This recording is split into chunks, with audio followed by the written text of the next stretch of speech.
சமுதாய ஒற்றுமையை பேசுகிற நாம் முதலிலே நம்முடைய குடும்பங்களை ஒற்றுமைப்படுத்த வேண்டும்.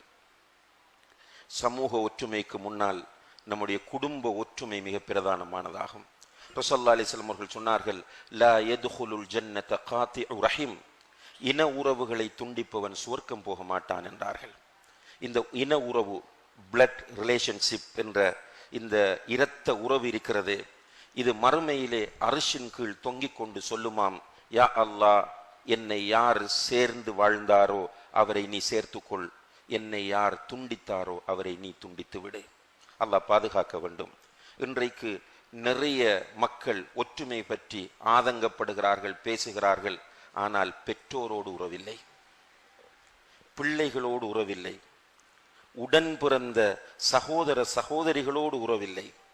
எப்படி சகோதரிகள் இந்த ஒற்றுமையும் இந்த நிலையும் ஒன்றுபடும்? ஆச்சரியமான நிலையா இல்லையா? பெற்ற பிள்ளையோடு உறவில்லை, சமூகம் ஒற்றுமைப்பட வேண்டுமாம். உடன் பிறந்த சகோதரனோடு ஒற்றுமை இல்லை, எங்கே உள்ள சமுதாயம் ஒற்றுமைப்பட வேண்டுமாம் என்றால் என்ன பேச்சு, என்ன நிலைப்பாடு இது என்பதை நாம் ஒவ்வொருவரும் சிந்திக்க வேண்டும். ரசூலுல்லாஹி அலைஹி வஸல்லம் அவர்கள் சொன்னார்கள், லைஸல் வாசிலு பில் முகாஃபி, வருகிறான் என்பதற்காக போகிறவனும் தருகிறான் என்பதற்காக கொடுப்பவனும் இன உறவை பேணுபவன் அல்ல. என்னுடைய சகோதரன் வந்தா வர்ற வீட்டுக்கு போவன், அவர் ஏதாவது கொடுத்தால் நானும் கொடுப்பேன் என்ற நிலையில் இருக்கிறவன் இன உறவை பேணுபவன் அல்ல. சில் மன் கதஅக், நீ வேண்டாம் என்று உன்னை ஒதுக்கி செல்கிறானே உன்னுடைய சகோதரன், உன்னுடைய உறவினன், அவனிடத்தில் நீ போ. அவன் அடிக்கட்டும், ஏசட்டும், திட்டட்டும், உன்னை வீட்டை விட்டு துரத்தட்டும், நீ கவலைப்படாமல் போய் அஸ்ஸலாமு அலைக்கும் என்று சொல்லி அவனுடைய ஹோலிலே போய் உட்கார்ந்து கொள். அப்போதுதான் நீ இன உறவை பேணியவனாக கருதப்படுவாய் என்று நபிகள் நாயகம் ஸல்லல்லாஹு அலைஹி வஸல்லம் அவர்கள் சொன்னார்கள்.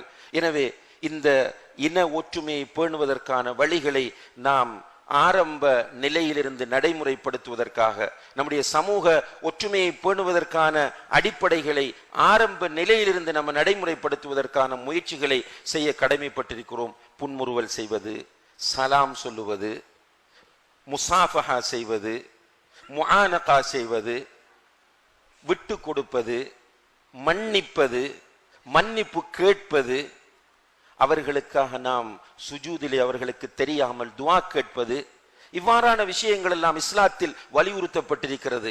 குறைகளை மறைப்பது, குறைகளை தேடாமல் இருப்பது. இன்றைக்கு நம்முடைய ஃபேஸ்புக்குகள் நம்மை பாவிகளாகவே மாற்றி, நம்ம பாவம் செய்யாமல் இருந்தால் கூட அவர்கள் பாவிகளாக ஆக்குகிறார்கள். யாருடையாவது குறையை தேடி தேடி தேடி பகிரங்கப்படுத்துவது, அதை அவர்களுக்கு ஷைத்தான் அழகாக காட்டிக்கொண்டே இருக்கிறான். நியாயங்களையும் அவர்களுக்கு கொடுத்து கொண்டே இருக்கிறான். நியாயங்களை சொல்வது, சமுதாயத்தை பாதுகாப்பதற்காக, மார்க்கத்தை பாதுகாப்பதற்காகத்தான் நாங்கள் குறையை தேடுகிறோம். லா ஹவ்ல வலா குவத்த இல்லா பில்லாஹ். எங்கிருந்து இதற்கு ஆதாரங்கள் பெற்றார்களோ தெரியவில்லை. ஆனால் ஷைத்தான் அவர்களுக்கு அழகாக காட்டுகிறான். அடுத்தவர்களுடைய குறைகளை தேடி தேடி துருவி துருவி ஆராய்வது, இவைகளெல்லாம் சமுதாய ஒற்றுமையை சீர்குலைக்கக்கூடிய விஷயங்களாகும். நாம் நம்முடைய உள்ளத்தை தூய்மையாக வைத்துக் கொள்ள வேண்டும். அதே நேரத்தில் ஒற்றுமைக்காக நபி ஸல்லல்லாஹு அலைஹி வஸல்லம் அவர்கள் காட்டிய வழிமுறைகளை எல்லாம் நாம் மதிக்க வேண்டும். அதுவும் சுன்னாவில் சொல்லப்பட்டவை என்பதை நம்முடைய உள்ளத்திற்கு சொல்ல வேண்டும். தக்பீர் கட்ட முடியவில்லை, சுன்னா அடிப்படையில் தக்பீர் கட்ட முடியவில்லை, சுன்னா அடிப்படையில் ருக்கு செய்ய முடியவில்லை, சுன்னா அடிப்படையில் சுபஹு தொழ முடியவில்லை, சுன்னா அடிப்படையில் பெருநாள் தொழ முடியவில்லை. தனியாக பிரிந்து வந்தோமா இல்லையா? வேறு பள்ளி அமைத்தோமா இல்லையா? எதற்காக? சுன்னாவின் மீதுள்ள மரியாதை தான் இதற்கு காரணம். உண்மையிலேயே சுன்னாவின் மீதுள்ள மரியாதையினாலும் சுன்னாவின் மீதுள்ள அன்பினாலும் மஹப்பத்தினாலும் தான் இப்படி நாம் வந்தோம் என்றால், ஏனைய சுன்னாக்கள், உன்னுடைய சகோதர முஸ்லிமை நீ வெறுப்பது உனக்கு ஹராமாகும், உன்னுடைய சகோதர முஸ்லிமை நீ வெறுப்பது ஹராமாகும், 3 நாட்களுக்கு மேல் நீ வெறுத்திருக்கிற நிலையில் மௌத்தானால் நீ நரகம் போவாய் என்பதும் சுன்னா. புகாரி முஸ்லிம் போன்ற ஹதீஸ்கள் வரக்கூடிய ஹதீஸ் தான் இதே என்பதையும் நாம் மதிக்க பழக வேண்டும்.